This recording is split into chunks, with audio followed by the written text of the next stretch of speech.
जय श्रीकृष्ण दोस्तांनो. आज आपण 39 आणि 40वा श्लोक पाहत आहोत. श्लोक 39. श्रद्धावल्लभते ज्ञानं तत्परः संयतेन्द्रिया ज्ञानं लब्धा परां शांतिमच्चित्तरेणाधिगच्छति. या श्लोकात श्रद्धावान पुरुषाला ज्ञान प्राप्त होण्यासाठी विषयी गोष्ट आली आहे. आपल्याला श्रद्धा कमी असतानाही मनुष्य भ्रमाने आपापल्या अधिक श्रद्धावान मानू शकतो. म्हणून भगवंतांनी श्रद्धा ओळखण्याची 2 विशेषणे दिली आहेत. संयतेंद्रिया आणि तत्परा. ज्याची इंद्रिये संपूर्णपणे वश आहेत तो संयतेंद्रिया आहे, आणि जो आपल्या साधनामध्ये तत्परतेने लागला आहे तो तत्पर आहे. साधनेत तत्परतेची कसोटी आहे. इंद्रियांचे संयत होणे. जर इंद्रिये संयत नसतील तर विषय भोगाकडे जात असतील तर साधनपरायणतेने उणीव समजली पाहिजे. श्रद्धा वाल्लभते ज्ञानम. परमात्म्यामध्ये, महापुरुषामध्ये, धर्मामध्ये आणि शास्त्रामध्ये अप्रत्यक्षपणे आदरपूर्वक विश्वास असणे याला श्रद्धा म्हणतात. जोपर्यंत परमात्मा तत्त्वाचा अनुभव नाही तोपर्यंत परमात्म्यात प्रत्यक्षाहूनही अधिक विश्वास असला पाहिजे. वास्तविक परमात्म्यापासून देश, काल इत्यादीचे अंतर नाही, केवळ मानलेले अंतर आहे. अंतर समजल्यामुळेच परमात्मा सर्वत्र विद्यमान असूनही अनुभवामध्ये येत नाही. म्हणून परमात्मा आपल्यामध्ये आहेत हे समजण्याचेच नाव श्रद्धा आहे. व्यक्ती कशी का असेना, जर तो केवळ परमात्म्यालाच प्राप्त करू इच्छित असेल तर तो परमात्मा आपल्यामध्ये आहेत अशी श्रद्धा असणारी असेल तर तिला अवश्य परमात्मत्वाचे ज्ञान होते. संसार प्रत्यक्ष क्षणाला जात आहे आणि एक क्षणही टिकत नाही. त्याची स्वतंत्र सत्ताच नाही, केवळ परमात्म्याच्या सत्तेनेच तो सत्तावान दिसतो. अशा प्रकारे संसाराच्या स्वतंत्र सत्तेला न मानता परमात्म्याचीच सत्ता मान्य हे श्रद्धा आहे. अशी श्रद्धा झाल्यावर तत्काळ ज्ञान होते. जोपर्यंत इंद्रिये संयत नसतील आणि साधनात तात्पर्य नसेल तोपर्यंत श्रद्धेमध्ये उणीव समजली पाहिजे. जर इंद्रिये विषयाकडे जात असतील तर साधनेत तत्परता येत नाही. साधनेत तत्परता नसल्याने दुसऱ्याची परायणता, दुसऱ्याचा आदर होतो. जोपर्यंत साधनपरायणता नसते तोपर्यंत श्रद्धाही पूर्ण नसते. श्रद्धा पूर्ण नसल्यामुळेच तत्त्वाच्या अनुभवात वेळ लागतो. नाहीतर नित्य प्राप्त तत्त्वाच्या अनुभवामध्ये उशीर लागण्याचे कारणच नाही. याच अध्यायाच्या 44व्या श्लोकामध्ये भगवंतांनी गुरूंजवळ जाऊन विधिपूर्वक ज्ञान प्राप्त करण्याचा प्रणालीचे वर्णन करताना 3 साधने सांगितली आहेत. प्रणिपात, परिप्रश्न आणि सेवा. या ठिकाणी भगवंतांनी ज्ञान प्राप्त करण्याचे एक साधन सांगितले आहे. श्रद्धा 34व्या श्लोकात उपदेक्षन्ति पदाने गुरुद्वारा केवळ ज्ञानाचा उपदेश करण्याची गोष्ट आली आहे.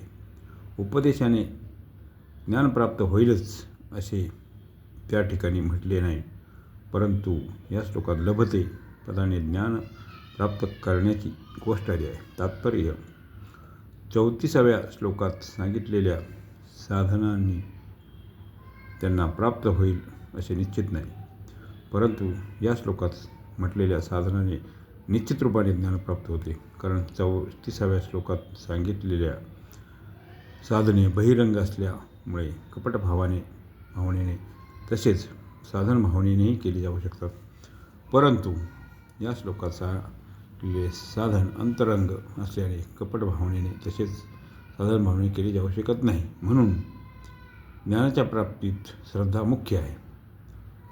असे एक तत्त्व अथवा बोध आहे ज्याचा अनुभव मला होऊ शकतो आणि आत्ताच होऊ शकतो. ही वास्तविक श्रद्धा आहे.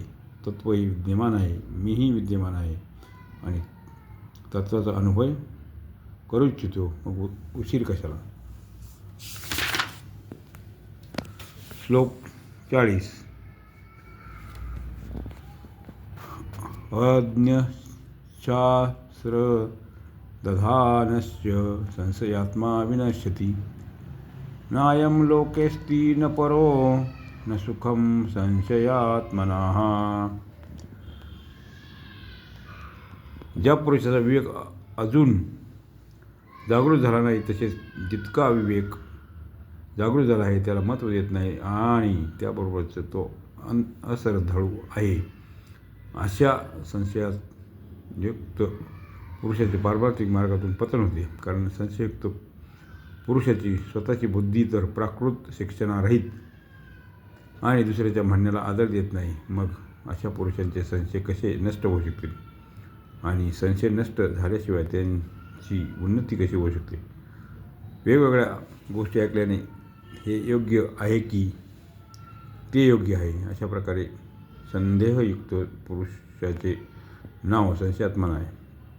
पारमार्थिक मार्गाचे आक्रमण करणाऱ्या साधकात संशय उत्पन्न होणे स्वाभाविक आहे. कारण त्याने कोणत्याही विषयाचे वाचन केले तर त्याला काही समजेल आणि काही समजणार नाही. ज्या विषयाच्या बाबतीत काहीही समजले नाही त्या विषयात शंका निर्माण होत नाही आणि जो विषय पूर्ण समजला त्यात विषयात शंका राहत नाही. म्हणून संशय नेहमी अर्धवट ज्ञानामुळेच उत्पन्न होतात, यालाच अज्ञान म्हणतात. म्हणून संशय याचे उत्पन्न होणे हानिकारक नाही, तर संशयाला कायम ठेवणे आणि त्याला नष्ट करण्याचा प्रयत्न न करणे हेच हानिकारक आहे.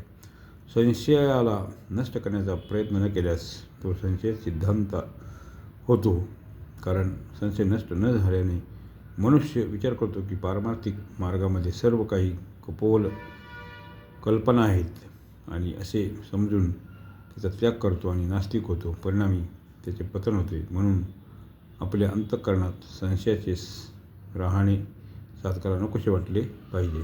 संशय वाईट आहे असे वाटल्यावर जिज्ञासा जागृत होते. याची पूर्ती झाल्यावर संशय विनाशक ज्ञानाची प्राप्ती होते. साधकाचे लक्षण आहे शोध घेणे. जर त्याने मन आणि इंद्रिय पाहिलेल्या गोष्टीतच सत्य मानले तर तो त्या ठिकाणी थांबतो, पुढे अग्रसर होत नाही. साधकाने नेहमीच पुढे जात राहिले पाहिजे. जसे रस्त्यावर चालताना मनुष्याने हे पाहू नये की किती मैल चालत आलो, तर पुढे किती मैल चालायचे आहे याकडे पाहावे, तेव्हा तो ठीक आपल्या लक्ष्यापर्यंत पोहोचतो. त्याचप्रमाणे साधकाने हे पाहू नये की किती जाणले, अर्थात आपल्या जाणल्याविषयी संतोष करू नये. तर जो विषय चांगल्या रीतीने समजला नसेल तर त्याला समजून घेण्याचा प्रयत्न करावा. म्हणून संशय असताना कधी संतोष मानू नये. जर जिज्ञासा अग्नीप्रमाणे धगधगत राहिली पाहिजे असे झाल्यास साधकाचा संशय संत महात्म्याकडून अथवा शास्त्रग्रंथाकडून कोणत्या ना कोणत्या प्रकाराने नष्ट होतोच. संशय नष्ट करणारा कोणी मिळाला नाही तर भगवत कृपेने त्याचा संशय नष्ट होतो. अशा प्रकारे 40 श्लोकाचा अर्थ संपत आहे. जय श्रीकृष्ण.